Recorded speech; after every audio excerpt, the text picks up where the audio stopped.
Welcome my dear students. हम देख रहे हैं हमारे 11th का बायोलॉजी और जो सेकंड चैप्टर के कुछ बेसिक कंसेप्ट जो है उनको हम डिस्कस कर रहे हैं। तो हमारे सेकंड चैप्टर है systematics in the living organism. तो उसके लिए हमें देखना है जो बायोलॉजिकल क्लासिफिकेशन था उसका बेसिक। तो आज है लेक्चर नंबर 2। ये हमारे सिलेबस में दिया नहीं है लेकिन इस पे बेस बहुत सारा आगे का टॉपिक है, इसलिए हम ये बेसिक देख रहे हैं। तो आज हम देखेंगे क्लासिफिकेशन। तो जो बायोलॉजिकल क्लासिफिकेशन है यहाँ पे जो यूनिट 1 दिया है वो कंसिडर मत करो, ये आपके सेकंड चैप्टर के कुछ बेसिक्स है। तो बायोलॉजिकल जो क्लासिफिकेशन था, ये क्लासिफिकेशन की ज़रूरत क्यों पड़ी थी? तो बहुत सारे प्लांट्स, बहुत सारे एनिमल्स क्या थे, अवेलेबल थे ऑन अर्थ, और उनको डिस्ट्रीब्यूशन करना, उनका डिस्ट्रीब्यूशन होना, उनका क्लासिफिकेशन होना बहुत ज़रूरी था ताकि उनके सारे प्रॉपर्टीज़ और एप्लीकेशन और उनके सारे जो होंगे उनके बारे में जो इन्फॉर्मेशन होगी वो हमें क्लासिफिकेशन के हेल्प से क्या होती, पता चलती। तो easy to study about each organism in detail, ये था बायोलॉजिकल क्लासिफिकेशन का एम।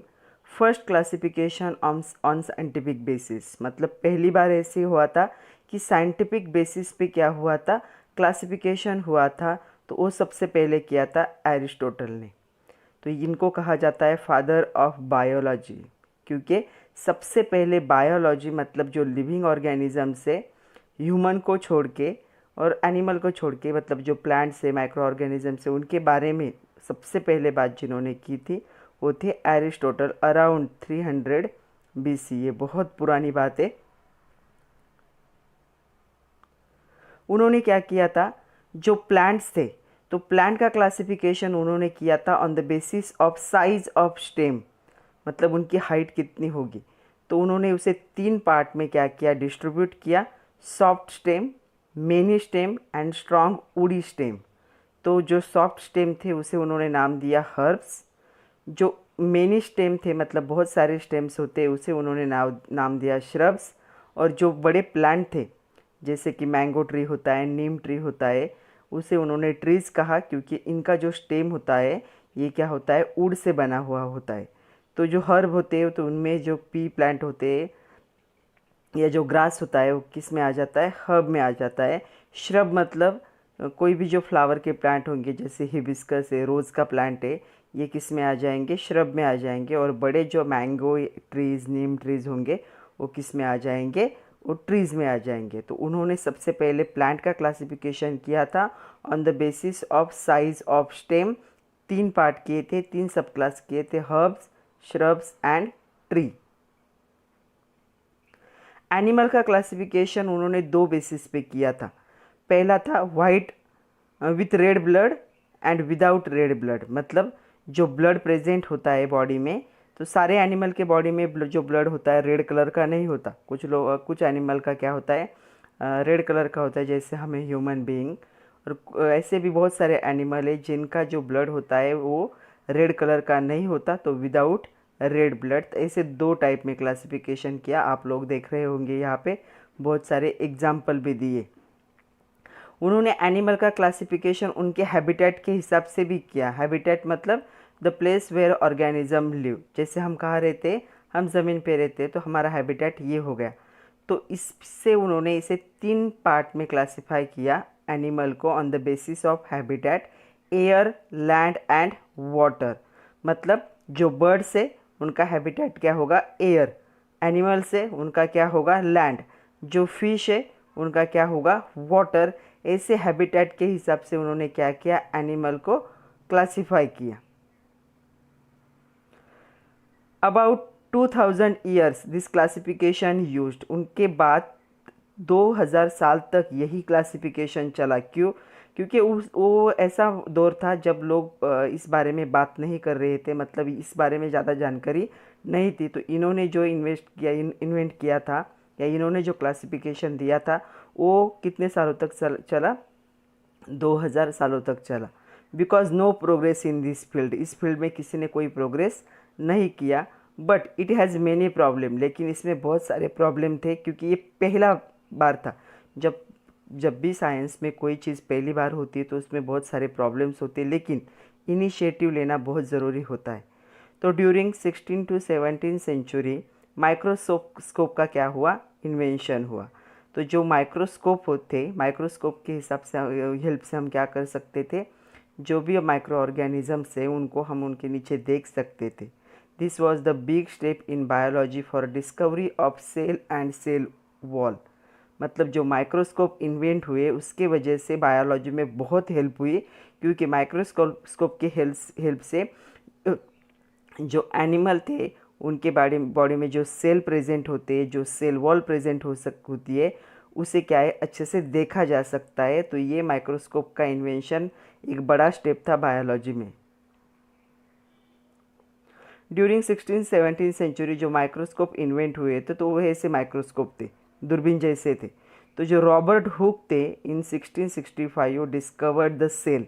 तो रॉबर्ट हुक ने इस माइक्रोस्कोप की हेल्प से 1665 में सबसे पहले क्या डिस्कवर किया, सेल को डिस्कवर किया। उन्होंने माइक्रोस्कोप की हेल्प से एनिमल को देखा और उन्हें पता चला कि जो एनिमल की बॉडी है वो सेल से बनती है, या फिर जो प्लांट की बॉडी है वो भी किससे बनती है, सेल से बनती है। तो सबसे पहले इन्होंने सेल को डिस्कवर किया। उसके बाद टू किंगडम क्लासिफिकेशन आया for the living organism by the Karl Linnaeus in the 1758। इनको फादर ऑफ मॉडर्न टेक्सोनॉमी भी कहा जाता है और प्रिंस ऑफ बोटेनिस्ट भी कहा जाता है। तो इन्होंने क्या किया था, जो लिविंग ऑर्गेनिज्म थे उनको दो पार्ट में क्या कर दिया, डिस्ट्रीब्यूट कर दिया, दो क्लास में डिस्ट्रीब्यूट कर दिया, जिसे हम क्या कहते हैं, किंगडम। तो उन्होंने लिविंग ऑर्गेनिज्म को क्या किया, दो पार्ट में डिस्ट्रीब्यूट किया, प्रेजेंस और एब्सेंस ऑफ सेल वॉल। इनसे पहले ये जो आए थे उन्होंने सेल को इन्वेंट किया था, तब पता चला था कि जो प्लांट होते हैं उनके जो सेल होते हैं तो सेल वॉल क्या होती है वहाँ पे प्रेजेंट होती है, और जो एनिमल होते हैं उनका जो बॉडी होती है मतलब जो सेल से बनती है उस सेल वॉल क्या होती है, एब्सेंट होती है। तो इन्होंने on the basis of presence और एब्सेंस ऑफ सेल वॉल जो लिविंग ऑर्गेनिज्म थे उन्हें दो क्लास में क्या कर दिया, क्लासिफाई कर दिया। पहले क्लास को नाम दिया उन्होंने प्लांटी और दूसरे को नाम दिया एनिमेलिया। तो जो सेल वॉल प्रेजेंट थी उसे कहेंगे प्लांटी, और जो सेल वॉल एब्सेंट थी उसे उन्होंने नाम दिया सेल वॉल एनिमेलिया। लेकिन ये जो टू किंगडम सिस्टम थी उसमें बहुत सारे प्रॉब्लम्स थे, बहुत ज़्यादा डिसएडवांटेज थे। जैसे प्रोकैरियोटिक ऑर्गेनिज्म जैसे बैक्टीरिया है या फिर साइनोबैक्टीरिया है। साइनो मतलब जो डिसीज कॉजिंग बैक्टीरिया जिनकी वजह से डेथ हो सकती है, साइनोबैक्टीरिया। एंड जो बैक्टीरिया ई कैरियोटिक ऑर्गेनिज्म जैसे प्लांट, तो दोनों को किंगडम प्लांटी में ही जगह मिली। देखा जाए तो एक प्रोकैरियोटिक है और एक ई कैरियोटिक है, मतलब एक के बॉडी में सेल डेवलप नहीं हुआ है और दूसरे के बॉडी में सेल अच्छे से डेवलप हो चुका है, लेकिन दोनों को कहाँ जगह मिली, किंगडम प्लांटी में जगह मिली। ये बहुत बड़ा क्या था, डिसएडवांटेज था। एक्चुअल एक के बॉडी में अगर न्यूक्लियस अच्छे से डेवलप हो चुका है और एक का न्यूक्लियस डेवलप नहीं हुआ है तो दोनों को क्या चाहिए था, क्लासिफिकेशन में अलग अलग क्लास में जगह चाहिए थी, लेकिन दोनों को एक ही जगह पे प्लेस किया गया। कहाँ पे, किंगडम प्लांटी में। ये पहला डिसएडवांटेज था। दूसरा था unicellular organism and multicellular organism.